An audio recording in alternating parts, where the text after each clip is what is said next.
नमस्कार प्रेक्षकांनो, ठरलं तर मग मालिकेच्या आजच्या म्हणजेच 15 मार्चच्या भागात आपण पाहणार आहोत की आता कल्पना, पूर्णाजी, विमल हे सगळे मिळून पूजेची तयारी करत असतात. तर तितक्यातच तिथे प्रतिमा व प्रिया येतात.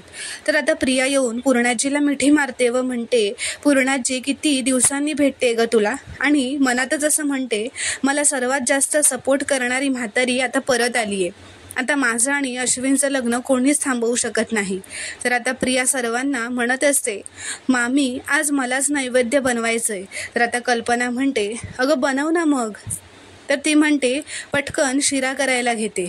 असं तन्वी म्हणताच सगळे हसू लागतात. तर कल्पना म्हणते, अगं आज शिरा नाही पुरणपोळी केली जाते. तर आता प्रियाला काही पुरणपोळी करता येत नसते आणि तितक्यातच पूर्णाजी म्हणते, अगं जा ना, कर ग, किचन तर तुझंच आहे. आणि ती म्हणणारच असते की आता इथून पुढे तुलाच सगळं करायचंय. तर तितक्यातच प्रिया तिला थांबवते व मध्येच असं म्हणते की विमलताई चला ना, मला मदत करायला चला. कुठे काय ठेवलंय ते सांगा जरा, आपण पुरणपोळी करायला घेऊयात. आणि ती तिच्या आणि अश्विनच्या लग्नाबद्दल प्रतिमासमोर बोलणं टाळत असते. तर आता इथे प्रियाला मात्र काही पुरणपोळी करायला जमत नसते, नकाशाच बनवून ठेवलेला असतो. तर आता मित्रांनो, या प्रियाची ना चांगलीच फजिती उडालेली असते. कारण पूर्णाजी, कल्पना, अश्विन, प्रतिमा हे सगळे किचनमध्ये प्रियाने कशी पुरणपोळी केली हे बघायला आलेले असतात. तर तिला काही जमलेलं नसतं हे पाहून ते गालातच तिच्यावर हसत असतात. आता किचनमधून पळ काढायचं म्हणून प्रिया म्हणते, विमल तू पुरणपोळ्या कर, मी बाहेर जरा रांगोळी काढून येते. तर आता प्रिया ती रांगोळी घेऊन बाहेर जातच असते. तितक्यात तिथे अर्जुन व सायली येतात. तर प्रिया आता सायलीला वेषांतर केलेलं म्हणजे नवीनच काहीतरी कपडे घातलेले बघून म्हणते, ही होळीच्या दिवशी साडी नेसायची सोडून हे काय कपडे घातलेस तू. तर अर्जुन तिला चांगलंच उत्तर देत म्हणतो, माझ्या बायकोने पूर्ण कपडे तरी घातलेच आहेत आणि शी इज लुकिंग व्हेरी ब्युटिफुल असं म्हणतो. तर प्रिया म्हणते, पूर्णाजी मामी तुम्ही तरी काहीतरी बोला ना हिला, तुम्ही काही का बोलत नाही आहात. तर पूर्णाजी म्हणते, माझं झालंय बोलून, असं ती रागातच म्हणते.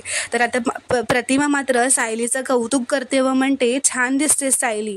तर आता अर्जुन हा सुद्धा सायलीचं कौतुक करून प्रियाला जळवतच असतो मुद्दामच. तर आता सायलीला मात्र अर्जुनचा राग येत असतो, कारण तो सायलीची बाजू घेऊन घरच्यांना बोलत असतो. तर आता सायली व अर्जुन वर त्यांच्या खोलीत गेल्यानंतर प्रिया मनातच म्हणत असते, विचार करत असते की अर्जुनने कितीही आग्रह केला ना तरी सायली डेटसाठी इतका मॉडर्न ड्रेस किंवा लुक काही करणार नाही. आज हे नेमके कुठे गेले होते असा ती विचार करते. तर आता जेव्हा सुभेदारांच्या घरी बाहेर अंगणात अश्विन व प्रिया हे होलिका दहनाची तयारी करत असतात, तेव्हा अश्विन तिला म्हणतो, तन्वी आता आपल्या लग्नाबद्दल प्रतिमा आत्याला पण सांगायला हवं. आपल्या घरात तर आता सर्वांना कळलंच आहे. तर आता प्रिया मुद्दामच ती लाकडं लावत असताना त्यातलं एक लाकूड आपल्या पायावर पाडून घेते व खालीच पायाला लागलं म्हणून बसते. तर प्रतिमा, कल्पना तिची काळजी करत तिथे येतात. प्रिया मनातच म्हणते, प्रतिमासमोर आमच्या लग्नाचा विषय निघणार नाही असं काहीतरी करायला हवं. हिला कळलं तर किल्लेदार आणि सायलीलाही कळेल आणि ते आमचं लग्न होऊच देणार नाहीत. तर आता प्रिया पाय दुखल्याचं नाटक करते आणि अश्विनला सांगते, तू माझ्यासाठी मलम किंवा स्प्रे घेऊन ये. तर आता अश्विन घरात गेल्यानंतर आता तिथे फक्त प्रतिमाच असते. तर प्रिया प्रतिमाला म्हणते की, आई तू पूजेचं सगळं सामान जरा चेक करून घेतेस का ग, बरोबर आहे का. तर प्रतिमा ते पूजेचं सामान खाली बसून चेक करत असते. ती करत असतानाच आता प्रिया तिच्या मागून एक गवताचा पेंडा पेटवून घेऊन येते व तिला तो जळत असलेला पेंडा तिच्या अंगावर टाकण्याची भीती घालते. त्यामुळे आता प्रतिमाला त्या सगळ्या ॲक्सिडेंटच्या गोष्टी आठवत असतात. तिला तिचा भूतकाळ आठवत असतो. ती प्रियाला थांबायला सांगत असते की अगं प्रिया असं नको करू, पण प्रिया मात्र तिच्याकडे पुढे तिच्या जवळ येत असते. तर इथे अर्जुन व सायली आता खाली येत असतात पूजेसाठी त्यांच्या खोलीतून. तर आता ते दोघेही प्रियाला बघतात की ती जळत्या गवताच्या पेंड्याने प्रतिमाला घाबरवत असते, तिच्या जवळ येत असते. सायली जोरातच प्रियावर ओरडते, प्रिया अगं काय करतेस तू. अर्जुन सुद्धा प्रियाच्या हातून जो जळलेला पेंडा असतो तो काढून फेकतो. सायली विचारते, अगं काय करत होतीस तू हे तन्वी. तर तन्वी नाटकच करत म्हणते, ती म्हणते की आईला तर मी इतकंच म्हटलं की येत्या इतक्या वर्षाने होळीला तू घरी आहेस तर पूजा तू कर. तर आता सायली तिला चांगलेच बोल लावते. ती म्हणते तुला चांगलंच माहिती आहे तन्वी की त्यांना आगीची किती भीती वाटते, तरी तो जळका पेंडा त्यांच्यासमोर का धरलास तू. अर्जुन म्हणतो तू आम्हाला तर त्रास देतच आहेस, आता स्वतःच्या मम्माला पण त्रास देतेस का ग तू. तर आता तन्वी नाटक करत म्हणते पूर्णाची मी असं का करेन. तर सायली म्हणते मी स्पष्ट बघितलं होतं प्रिया, तू तो जळका पेंडा धरून प्रतिमा आत्यांना घाबरवत होतीस हो ना प्रतिमा आत्या, असं ती प्रतिमा आत्याला विचारते.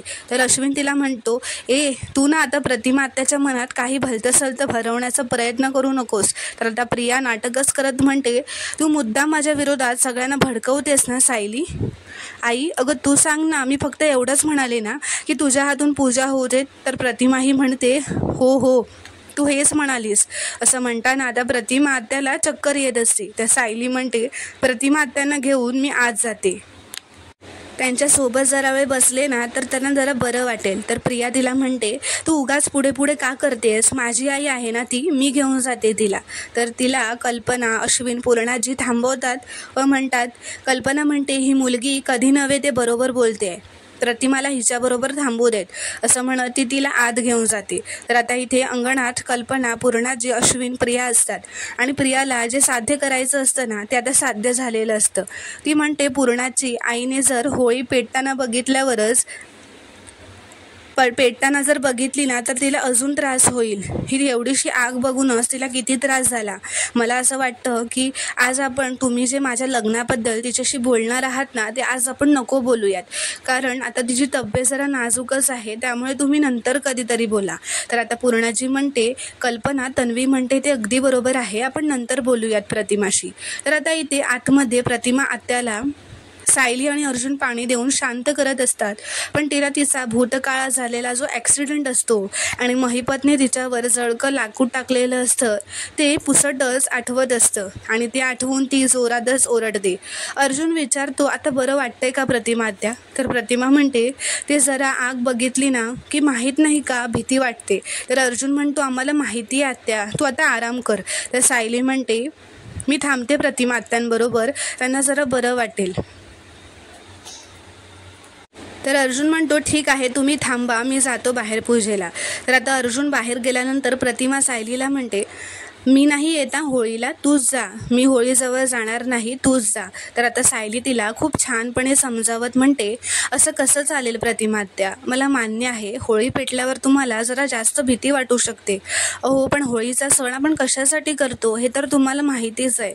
आजच्या दिवशी आपण सगळी नकारात्मकता त्या होळीत जाळून टाकतो, म्हणजे तुमची भीतीही निघून जाईल.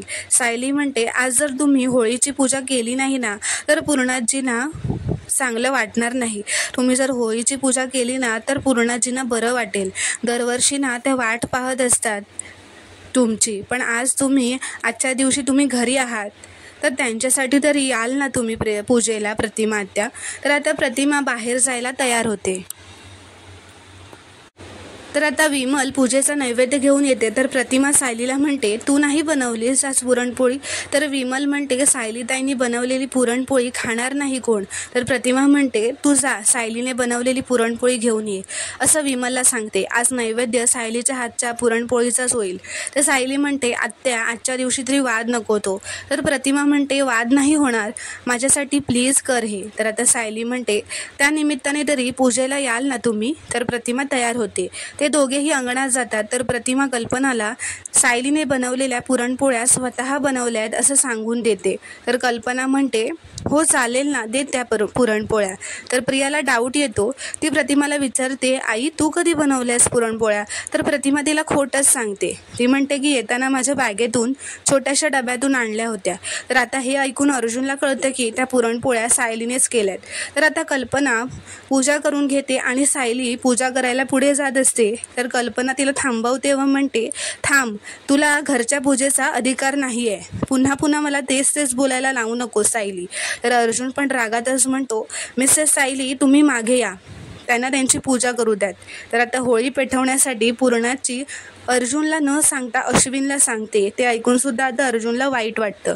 तर आता कल्पना प्रतापची पूजा करून होते तशीच ते प्रतिमाला सांगतात, ये प्रतिमा, घाबरू नकोस, तू पण पूजा करून घे.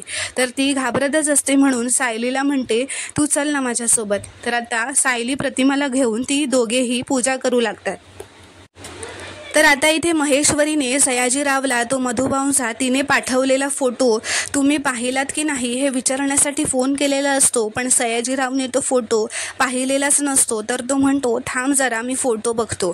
तो मधुभाऊंचा फोटो बघताच त्याला आठवतं की हा फोटो तर महिपतने त्याला दिलाय मधुभाऊंना शोधून काढण्यासाठी. तर आता त्याला क्लिक होतं की मधुभाऊंना तर महेश्वरीने सांगितल्याप्रमाणे ह्या रणदिव्यांच्या आउट हाऊसमध्ये ठेवलंय, म्हणजे आता या मधुभाऊला उचलायला पाहिजेच महिपतला सांगून. असं तो महेश्वरीला म्हणतो की फोन ठेव, मी तुला नंतर फोन करतो, एक मोठी बातमी देतो थोड्याच वेळात. तो आता लगेचच महिपतला फोन करतो आणि सांगतो की तो म्हातारा कुठे आहे ते कळलंय मला. तो महिपतला सांगतो की माझ्या लेकीच्या सासरी म्हणजे रणदिव्यांच्या आउट हाऊसमध्ये ठेवलंय, जा आणि उचला त्याला. तर आता पुढील भागात आपण पाहणार आहोत की आता महिपतची माणसं मधुभाऊंना एक गाडीत टाकून जबरदस्ती किडनॅप करून घेऊन जात असतात. तेव्हाच सायली, जानकी, अर्जुन हे मधुभाऊंना शोधण्यासाठी एका कारमधून निघालेले असतात व त्यांच्या कारच्या बाजूनेच ती मधुभाऊंची कारसुद्धा जात असते, ज्यात मधुभाऊंना किडनॅप करून घेऊन जात असतात. तर आता अर्जुन मध्येच त्यांची गाडी रोखतो व गाडीतून उतरून त्या गुंडांबरोबर मारामारी होते. त्या मारामारीत ऋषिकेशही अर्जुनला वाचवतो. मात्र महिपतचा एक गुंड असतो, तो पिस्तूल काढतो व मधुभाऊंना मारायला जातो. पण ती गोळी चुकून जानकीला लागणार का हे पाहणं खूपच रोमांचक ठरणार आहे. व्हिडिओ पूर्ण बघितल्याबद्दल धन्यवाद मित्रांनो. चॅनलवर नवीन असाल तर चॅनलला प्लीज सबस्क्राईब करा. व्हिडिओ कसा वाटला हे कॉमेंटमध्ये नक्की कळवा. धन्यवाद.